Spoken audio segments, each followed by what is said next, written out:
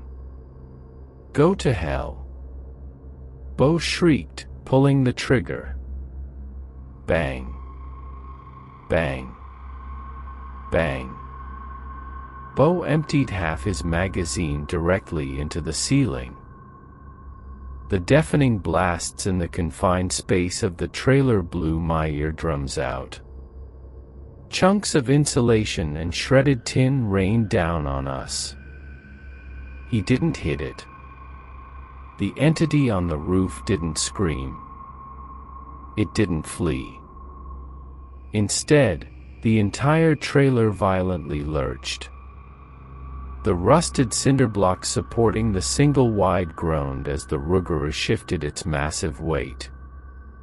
It leaped off the roof, landing in the deep mud outside with a heavy, sickening squelch. I grabbed Beau's arm, pulling him down the narrow hallway toward the back bedroom. "We have to leave. It's going to tear through the walls."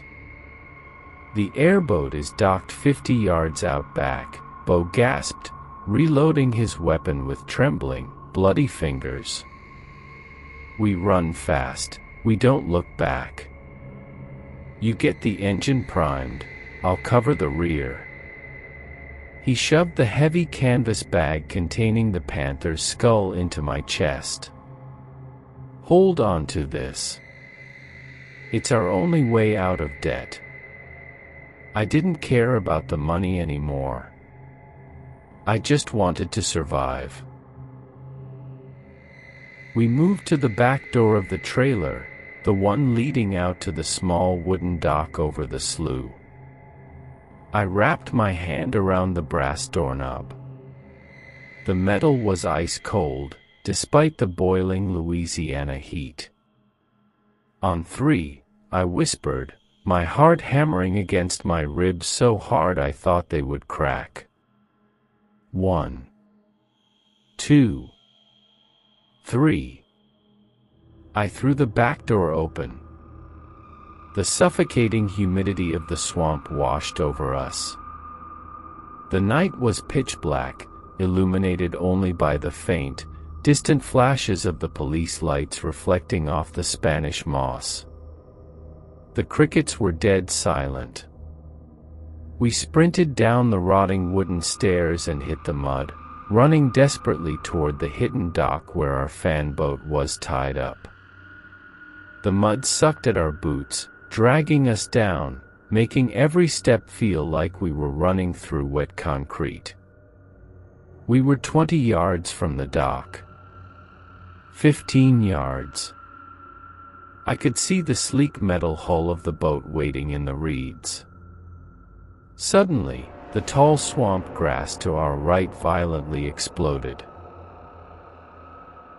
A massive, dark blur launched out of the cattails. It didn't go for me. It hit Bo with the force of a speeding freight train. Bo let out a sudden, breathless grunt as the entity slammed into his ribcage, tackling him waist-deep into the dark, murky water of the slough.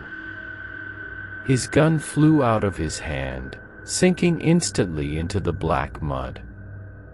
Bo!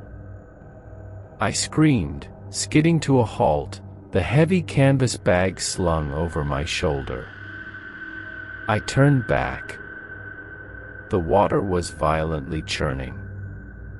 In the dim moonlight, I saw Cleet, or the monster wearing his skin. He was straddling my brother in the shallow water. Cleet's jaw was unhinged, the orange, glowing eyes burning with an ancient, demonic hatred. "Jace!" Bo shrieked, thrashing wildly, trying to push the monstrous, mud-caked creature off his chest. "Shoot it! Shoot it!" But I didn't have a gun. I only had the bloody canvas bag. Cleet didn't bite him. Not yet.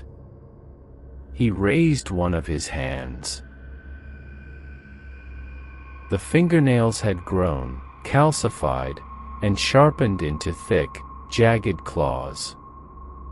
Cleet drove his hand directly into Bo's shoulder, pinning him to the muddy bottom of the slough. Bo's agonizing scream tore through the night, a sound of pure, unadulterated human suffering. Cleet slowly turned his head, his unnatural, ember-orange eyes locking directly onto mine.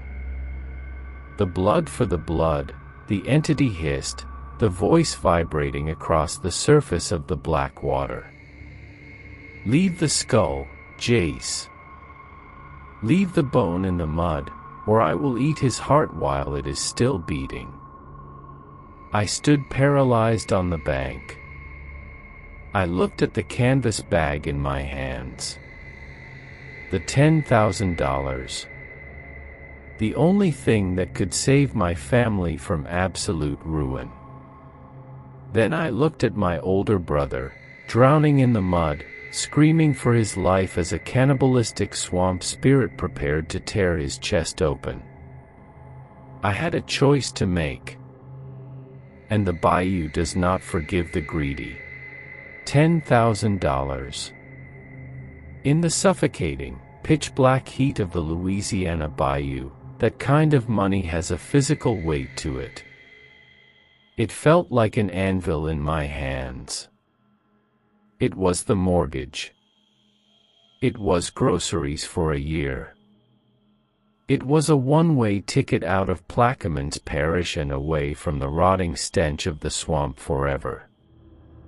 I looked at the heavy, blood-stained canvas bag, and then I looked at the dark, churning water of the slough. Bo's screams were gurgling now.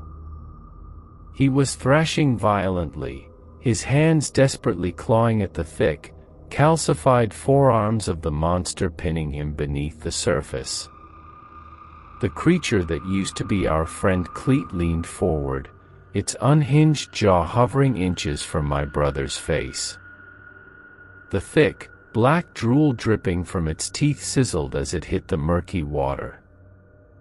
Those glowing, ember-orange eyes stayed locked on me. It wasn't attacking. It was waiting.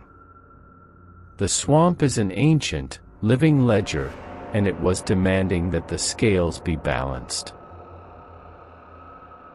Jace. Bo choked out, swallowing a lungful of swamp water. Don't give it to him. Shoot him. Bo was completely blinded by the greed that had cursed us in the first place.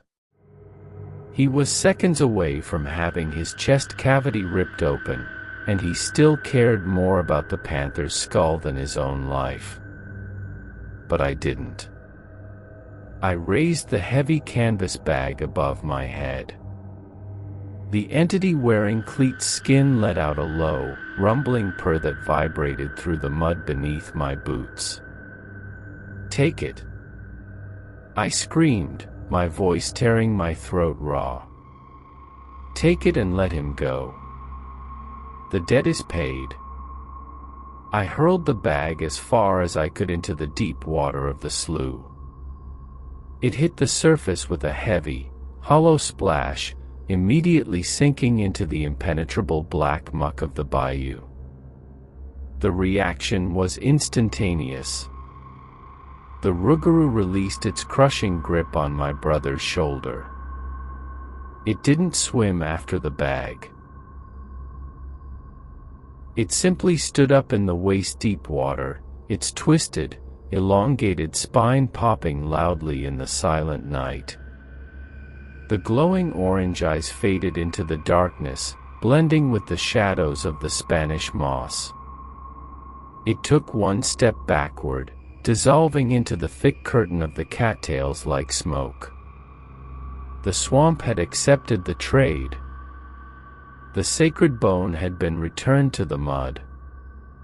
Bo burst out of the water, coughing violently, vomiting black mud and swamp grass onto the bank. He scrambled onto his hands and knees, completely soaked in blood and slime. Get up. I yelled, grabbing him by the back of his soaked shirt, pulling him toward the rusted metal hull of the airboat. It let you go. We have to start the engine, Bo. Get in the boat. But Bo violently shoved me away. His eyes were wide, manic, and completely deranged. He looked at the ripples in the dark water where the canvas bag had vanished. 10 grand, Jace. Bo shrieked, spitting blood into the dirt. That was 10 grand. I'm not leaving it in the mud. I killed that cat, it belongs to me. Bo, no. I lunged for him, but I was too late.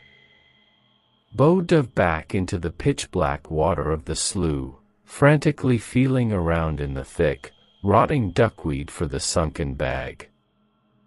He was plunging his arms up to his shoulders in the mud, completely consumed by the sickness of his own greed.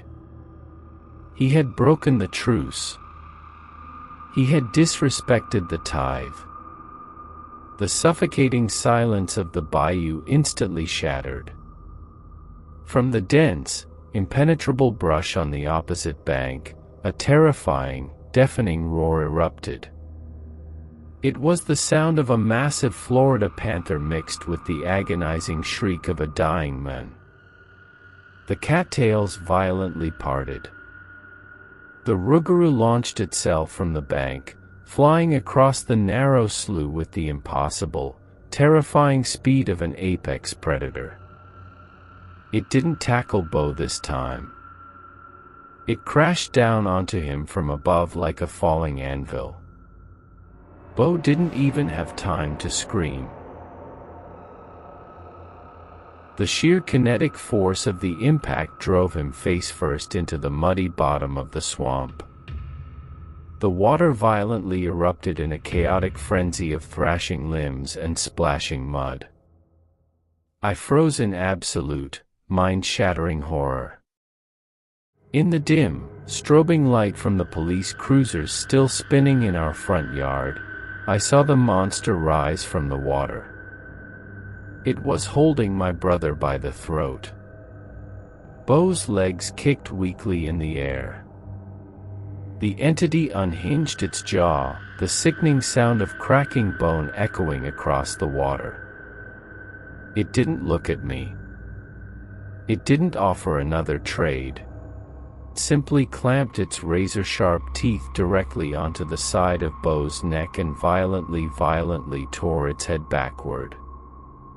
A massive plume of crimson blood exploded across the surface of the black water. I couldn't save him. The swamp had claimed him, and if I stayed for even one more second, it was going to claim me too.